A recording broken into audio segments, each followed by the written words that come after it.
So look, for 4 years in the United States of America, we had a president who stood up at press conferences and talked tough about Vladimir Putin, and then Putin invaded Ukraine and destroyed a significant chunk of the country.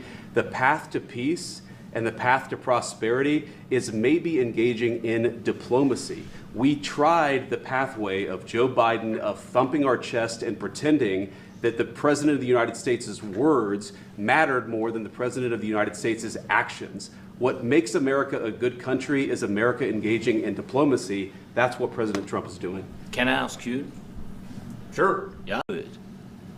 What kind of diplomacy, JD, you are speaking about? What do you mean?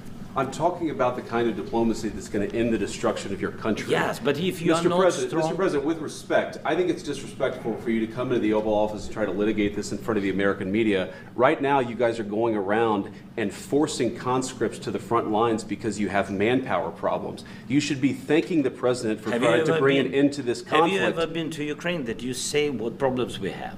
I have been to. Come once. I've actually watched and seen the stories, and I know what happens is you bring them on a propaganda tour, Mr. President.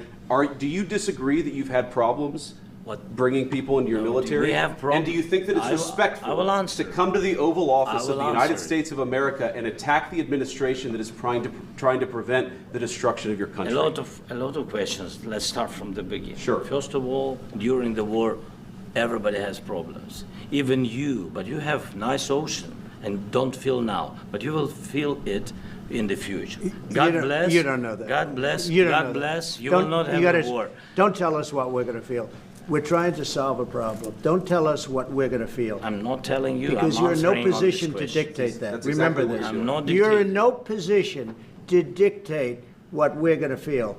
We're going to feel very good. You will feel influence. We're going to feel very good and very strong. You will feel influence. You're right now not in a very good position. You've allowed yourself to be in a very bad position, and he happens to be right about it. From the very beginning of the war. You're not in a good position. You don't have the cards right now. With us, you start having cards. I'm not playing cards. But right now, you don't. Yeah, you're playing cards. Mr. President. You're playing cards. Serious. You're gambling with the lives of millions of people. You're gambling with World War III. I'm very serious. You're gambling with the lives of millions of people. You're gambling with World War III. You're gambling with World War III. And what you're doing is very disrespectful to the country, this country. That's with back all to you. respect to your Far country. more than a lot of people said they should have. Have you said thank you once? A lot of times. No, in this even entire today, meeting, you said thank you. Even today. You went to Pennsylvania and campaigned for the opposition in October. Offer some words of appreciation for the United States of America and the president who's trying to save your country. Please, you think that if you will speak very loudly about the war, you can... He's not speaking loudly. He's not speaking loudly. Your country is in big trouble. Can I Wait answer? a minute. No, you've done a lot of talking. Your country is in big trouble. I know. You're not winning. I know. You're not winning this. You have a damn good chance of coming out okay because of us. Mr. President, we are staying in our country, staying strong from the very beginning of the war. We've been alone, and we are thankful. I said thanks you haven't been in this alone. cabinet, you and not been only alone. in this cabinet. We gave you, through this stupid president, $350 billion. You voted we gave for you your military equipment, and you men are brave, but they had to use our military. Yes. What about if you didn't have our military equipment, if you didn't have our military equipment, this war would have been over in 2 weeks. In 3 days, I heard it from Putin. In 3 days. This is something maybe new. Less. In 2 weeks, of course, yes. It's going to be a very hard thing to do business like this. I tell you. Just say thank you. I said a lot of times thank you to American people. Except that there are disagreements, and let's go litigate those disagreements rather than trying to fight it out in the American media when you're wrong.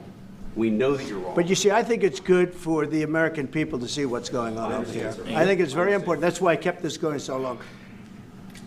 You have to be thankful. You don't have the cards. Thankful. You're buried there. Your people are dying. I can tell you you're again, running low on soldiers. Listen, please, you're running Mr. low President. on soldiers. It would be a damn good thing. And then you tell us, I don't want a ceasefire. I don't want a ceasefire. I want to go and I want this. Look. If you could get a ceasefire right now, I tell you, you take it so the bullets stop flying and your men stop getting killed. Of course, we want to stop the war. But you're saying you don't want a ceasefire. But I said to you, I want a ceasefire. With guarantees. Because you'll get a ceasefire faster than an agreement. Ask our people about ceasefire, what they think. That wasn't it doesn't with matter me. for you what. That wasn't with me. That was with a guy named Biden, who was not a smart person. That was with Obama. It was your president. Excuse me. That was with Obama, who gave you sheets, and I gave you javelins. Yes. I gave you the javelins to take out all those tanks. Obama gave you sheets. In fact, the statement is Obama gave sheets and Trump gave javelins. You got to be more thankful, because let me tell you, you don't have the cards. With us, you have the cards. But without us, you don't have any cards.